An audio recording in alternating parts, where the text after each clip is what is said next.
बोलो जयकारा बोल मेरे श्री गुरु महाराज की जय। श्री सद्गुरुदेव भगवान की जय। गुरुमुखो,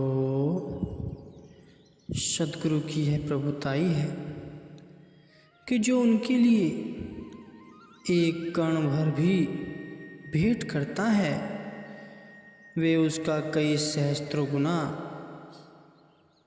करके उसे वापस लौटा देते।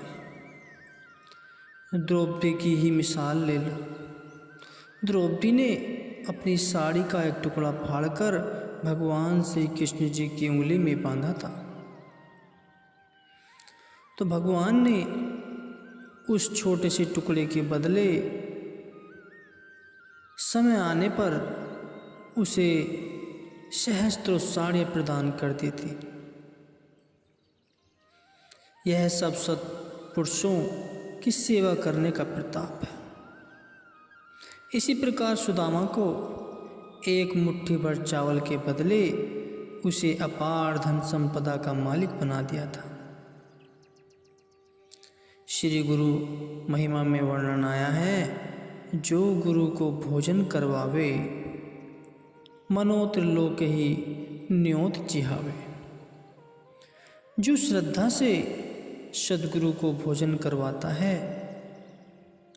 उसे त्रिलोकी को भोजन कराने का फल मिलता है, क्योंकि सद्गुरु ब्रह्म स्वरूप होते हैं। उनकी सेवा सारे ब्रह्मांड की सेवा होती है। द्रौपदी के पास पात्र से बचे हुए एक दाने को भगवान श्री कृष्ण जी ने मुख में डाला तो दुर्वासा ऋषि अपने शिष्यों सहित अपना पेट भरा हुआ जान नदी पर से ही वापस चले गए। श्री रामकृष्ण परमहंस जी एक बार कुछ सेवकों के साथ नाव में भ्रमण कर रहे थे। उन्होंने अपनी खाने पीने की समस्त सामग्री उन्हें भेंट करते हुए कहा कि इसमें से पहले आप कुछ ग्रहण कर लें, फिर हम सब ग्रहण कर लेंगे। लेकिन वे तो ठहरे मोजी ठाकुर, भेंट की गई सारी ही सामग्री सेवन कर ली। उन लोगों ने क्या देखा कि खाया यद्यपि केवल स्वामी जी ने ही था, लेकिन पेट सबका भर गया। यह सब कमाई करने वाले महापुरुषों की सेवा का ही फल है।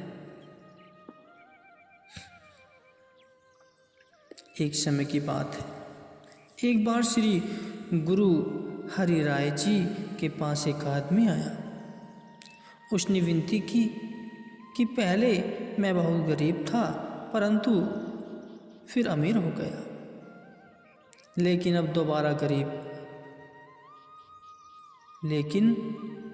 दोबारा गरीबी आ गई है। इसका क्या कारण है? श्री गुरु महाराज जी ने फरमाया कि हमारे 2 सेवक एक घर में रहते थे। हमने उन्हें कहा कि गुरु घर की सेवा किया करो, परंतु उन्होंने मनमति पर चलकर उस वचन का पालन नहीं किया और फलतः वे कबूतर कबूतरी बने। एक बार कबूतरी ने कबूतर से कहा कि हमने गुरु का वचन न मानकर सेवा नहीं की थी, इसलिए हमें यह जन्म मिला है। अच्छा होगा कि अभी जितना संभव हो सके उतनी सेवा कमा लें। कबूतर ने कहा कि अभी हम कौन सी सेवा कर पाएंगे। कबूतरी ने कहा कि गुरु की सेवा अंदाज के हिसाब से नहीं अपितु भावना अनुसार की जाती है। देखो, इस घर में अन्न के दाने सूखने को डाले जाते हैं। इनमें से कुछ दाने चोंच में भरकर लंगर की सेवा में डाल आते हैं। इस प्रकार से वे दोनों सेवा करने लगे। गुरु साहिब जी ने फरमाया कि जब तुम निर्धन थे तब पक्षियों ने तुम्हारे घर से अन्न के दाने लाकर लंगर में डाले और वह अनाज गुरुमुखों के मुंह में गया। उसी से तुम्हारा भाग्य खुला जो तुम अमीर बन गए। अमीर होने के बाद तुमने पक्षियों के आने का रास्ता ही बंद कर दिया, जिससे तुम्हारे दाने लंगर में पहुंचने बंद हो गए और तुम अमीर से पुनः गरीब बन गए। गुरु के घर की सेवा से ही बरकत पड़ती है। वह करते रहोगे तो बढ़ते रहोगे। यह सुनकर वह सत्य वचन कहकर तन मन धन से सेवा करने लगा और कुछ ही समय में फिर से अमीर हो गया। गुरुवाणी में वर्णन आया है, सतगुरु की सेवा चाकरी, सुखी हूँ सुख साऊं, ऐथे मलीन बड़ आइयाँ, दरगाह मोद दुराऊं। सतगुरु की सेवा सुखदायिनी है, जो यहाँ भी सम्मान दिलवाती है और मालिक की दरगाह में भी इज्जत मान व शुक्र ही दिलवाती है। एक समय की बात है, एक पूर्ण संत अपनी मौज बस एक जंगल में बैठे थे और खेत की मिट्टी को गूंद कर उसके छोटे छोटे घर बना रहे थे। संयोग से एक राजा और उसके वजीर का उधर से गुजरना हुआ। राजा श्रद्धावान था। उसने संत जी से पूछा कि आप यह क्या कर रहे हैं। संत जी ने जवाब दिया कि मैं स्वर्ग के महल बना रहा हूँ। राजा ने पूछा कि कितने में दोगे। संत जी ने कहा कि अकेली कोठी के 500 रुपये, जिसके आगे आंगन है यह 1000 रुपये का, और जो 2 मंजिला मकान है वह 5000 का है। राजा ने वजीर से परामर्श किया कि यदि इनसे कुछ जगह खरीद ली जाए तो कैसा रहेगा। वजीर ने कहा कि इन फकीरों की क्या सुननी, ये तो मिट्टी के घर बना रहे हैं। स्वर्ग के महल तो स्वर्ग के ही होते हैं।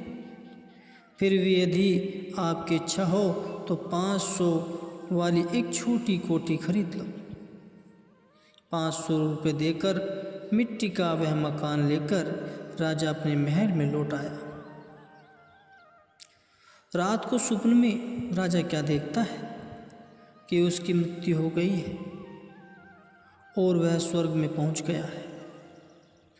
वहाँ खूब महल सजे हैं, बड़े बड़े आंगन वाली और 2-2 मंजिलें वाली अनेकों इमारतें बनी पड़ी हैं। वह आगे बढ़ता गया। तभी एक आदमी ने उससे एक छोटी सी कोठी के आगे रोकते हुए कहा कि आइए राजन, यहीं आपकी कोठी है। राजा ने गौर से देखा तो यह हूबहू उसी मकान जैसा नक्शा था जो उसने संत जी से 500 रुपये में खरीदा था। यह देख राजा को बहुत कौतूहल हुआ, आश्चर्य हुआ।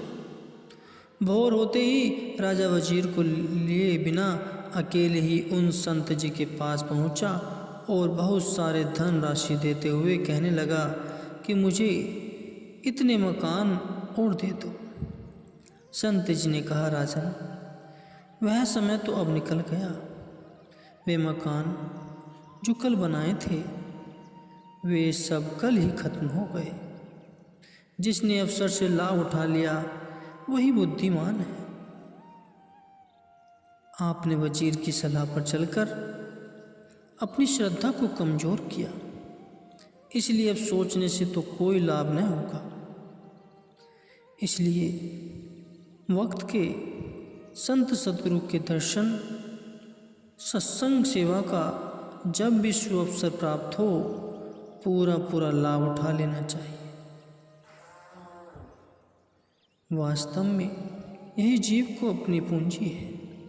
अगर समय को सलाह अवसरों में ही व्यर्थ गवा दिया तो शिवा पछताने के कुछ भी हासिल नहीं।